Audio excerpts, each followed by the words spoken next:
अस्सलामुअलैकुम। वालेकुम अस्सलाम। लेट क्यों आए हो आप? सर मैं चिड़िया को जाके दाना खिलाना था, उसको भूख लगी थी तभी मैं लेट हो गई। चिड़िया को दाना खिलाना जरूरी है या स्कूल आना जरूरी है?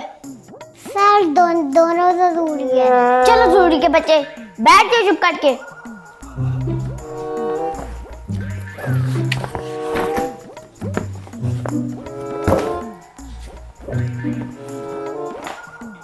ओए बेवकूफ, टेबल पे बैग रखो अपना।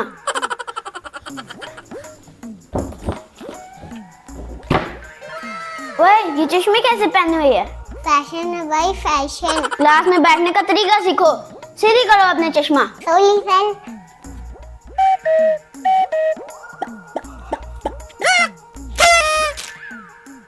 होमवर्क किया है आपने? जी सर किया है। अच्छा अब्दुर्रहम, तो ये बताओ 2+2 कितने होते हैं? दो लोटे होते, दो अंडे होते हैं। मैं नाश्ते का नहीं पूछ रहा, मैं सवाल पूछ रहा हूँ। ऐसे सवाल ना करे ना, भूख लग जाती है।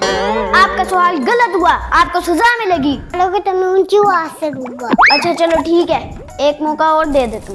थैंक यू सर, आप बहुत अच्छे हैं। Thank you. अच्छा चलो एप्पल के स्पेलिंग सुनो। APLU। मैंने एप्पल बोला है, आलू नहीं बोला। सर मुझे आलू भी अच्छे लगते हैं ना। बहुत नालायक हो अब्दुर्रहम आप। चुप कर वो। बदतमीज, टीचर को इज्जत देनी चाहिए। Sorry sir. अब्दुर्रहम, आपको पता बड़ों की इज्जत क्यों करनी चाहिए? क्योंकि भले से पहले मारते हैं। क्योंकि भले से पहले मारते हैं। तो आप भी पढ़ लिया करो ना, जिद ना किया करो ना। तो आप मुझे एक भली सी चॉकलेट दोगे ना तो तब भी पढ़ लूंगा ना।